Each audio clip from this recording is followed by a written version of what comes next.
Tendo em conta que também há que a oposição está muito fragmentada no seio político, quem é que poderia ser de facto aqui a alternativa para surgir como uma forma de alterarmos aqui o regime iraniano?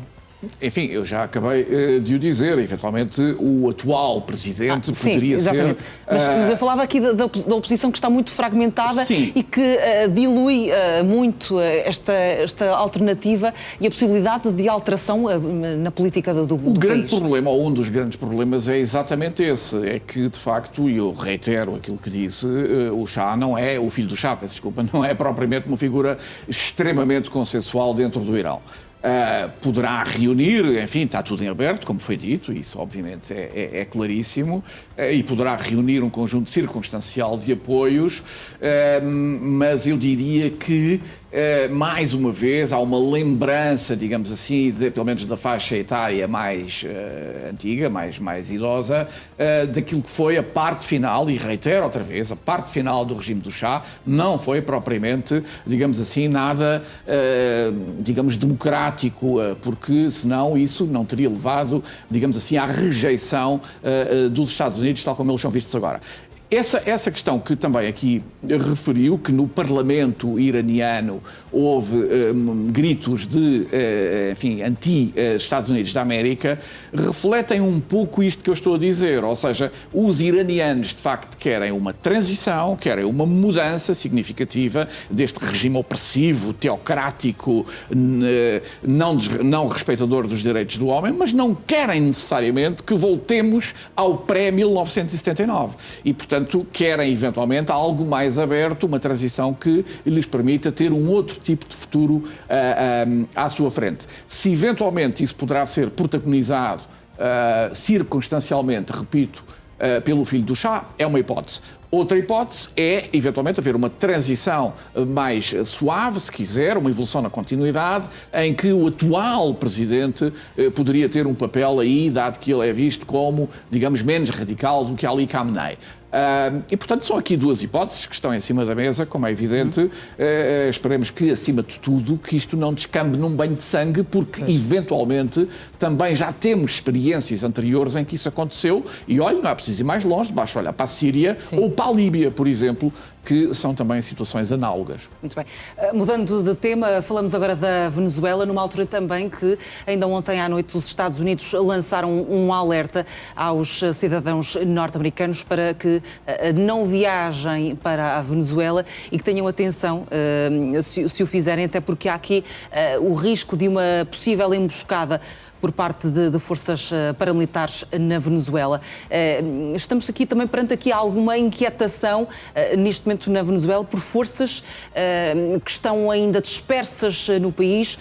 O que é que poderá acontecer, tendo em conta estes alertas lançados?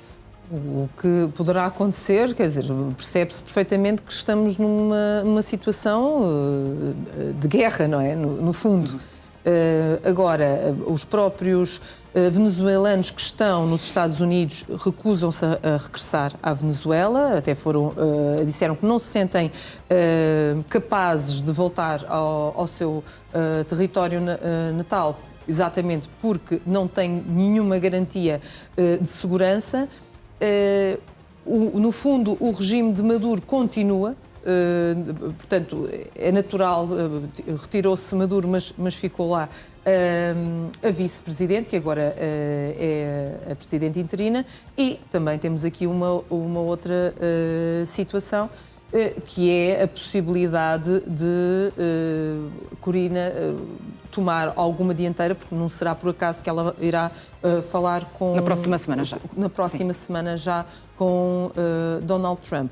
Portanto, as coisas estão, de facto, a acelerar nesse sentido e, a nível de segurança, mais do que natural que Trump diga para não haver viagens para a Venezuela. Neste momento, é claro que não o poderá fazer, senão colocaria a sua própria população em risco, não é? Os norte-americanos em risco. E ele próprio disse que não haverá eleições nos próximos 30 dias.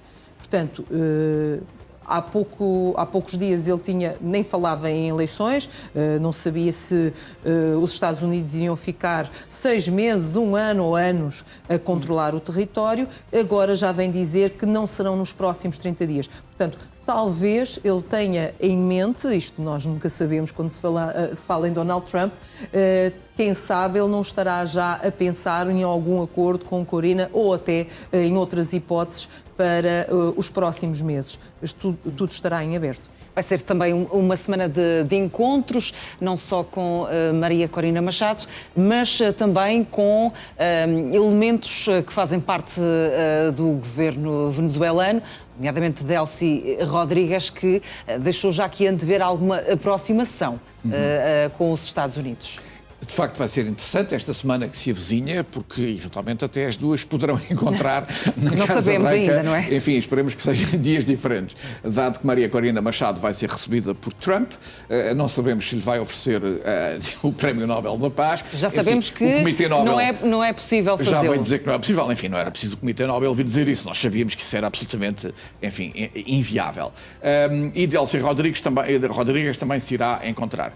Poderemos, Anabela, no dia da manhã, neste processo de transição democrática e se as eleições avançarem, como é suposto, encontrar duas mulheres a disputar o poder na Venezuela. De um lado, uma espécie, como tenho vindo a dizer, de evolução na continuidade, protagonizada por Delcy Rodrigues, e depois a líder da oposição, verdadeiramente a líder da oposição, Maria Corina Machado, que irá, digamos, encabeçar a outra parte. E, portanto, isto é perfeitamente possível no dia da manhã, e, aliás, eventualmente até seria desejável que tal acontecesse. Mas porque... Corina Machado, peço desculpa por estar a interromper, poderá pressionar aqui Donald Trump para convocar eleições livres na Venezuela?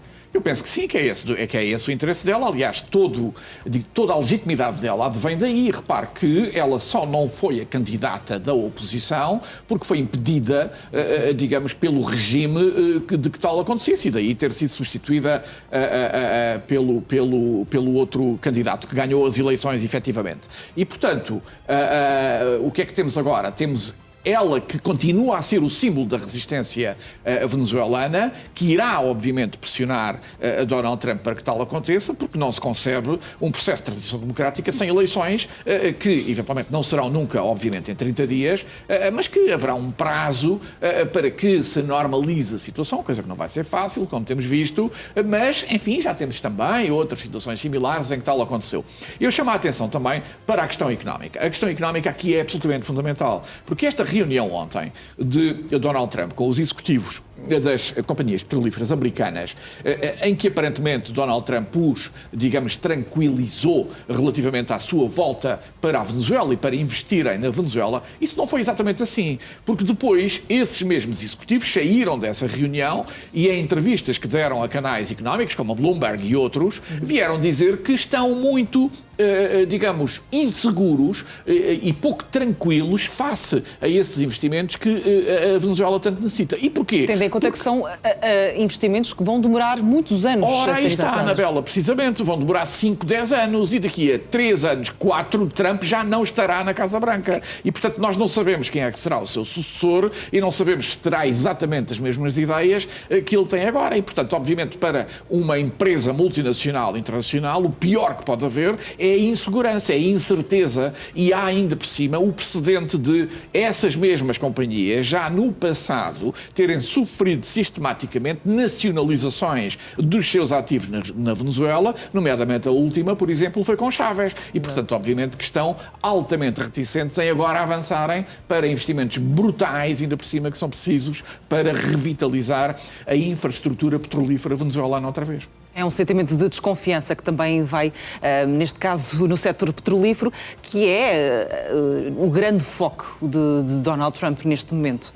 Sim, sem sombra de dúvida, como disse o professor, muitíssimo bem, de facto, a parte económica é a chave de todo este processo, não só na questão venezuelana, mas até na própria questão da Groenlândia. E, portanto, é natural que todo este processo esteja a ser visto pelos financiadores, pelas petrolíferas, por toda a comunidade económica, como sendo algo extremamente periclitante e inseguro, não só de investimento, mas de retorno também, não é verdade?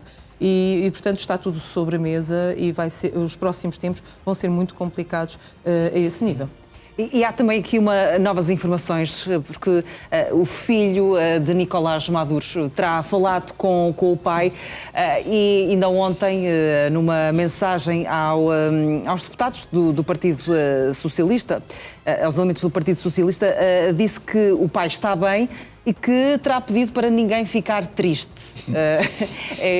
Conhecendo Nicolás Maduro tal como é, poderia, de facto, ter dito estas palavras ao povo para, de facto, não ficar triste ou poderá ser exatamente o contrário, uma libertação deste regime? Sim, temos aqui mais um protagonista que é o filho do pai, não é? Neste caso agora é o filho de Maduro.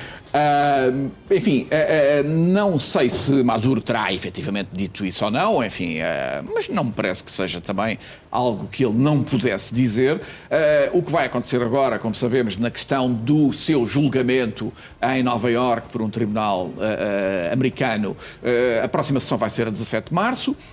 Daqui até lá, obviamente, que vão ser esgrimidos argumentos jurídicos de parte a parte, mas a questão aqui mais importante é saber se, de facto, as leis norte-americanas têm este alcance internacional, têm, se quiser, esta característica universal e extraterritorial, que é, aliás, muito controverso, e também se os tribunais americanos podem substituir aos tribunais internacionais, nomeadamente o TPI. Por exemplo, o ex-presidente das Filipinas, Duterte, que saiu do poder, foi acusado pelo TPI por crimes contra a humanidade e foi agora extraditado para a Haia para ser julgado. Poderia ter acontecido a mesma coisa na Venezuela. A Venezuela também faz parte do TPI e também havia uma investigação relativamente às suas ações, nomeadamente crimes contra a humanidade, por exemplo, ou crimes, infrações gravíssimas dos direitos humanos que tinham acontecido. Se os Estados Unidos tivessem deixado que isso, digamos, se desenrolasse e eventualmente não teriam este problema jurídico internacional. Mas sabemos que Donald Trump é muito, digamos, imprevisível e gosta das coisas feitas rapidamente e, portanto, depois dá nisto. Lino, muito rapidamente para fecharmos, será também uma forma de tranquilizar o povo venezuelano esta possível mensagem de Maduro? Eventualmente será um recado não tanto para o povo, mas para os seus colaboradores. Talvez como uma indicação ou uma indireta que ele está a ser bem tratado, digamos assim, que está tudo bem e para eles terem cuidado a nível das negociações. Eu penso que será mais a esse nível do que propriamente ao povo, porque nós vimos, até mesmo como a referência a lembrança que o professor deixou aqui, da violação dos direitos humanos contra o povo venezuelano, não me parece que o povo venezuelano, até mesmo pelas suas reações, estivessem com grandes considerações sobre a saúde de Nicolás Maduro. Muito obrigada aos dois pela presença e o resto do bom domingo. Muito obrigada, bom dia.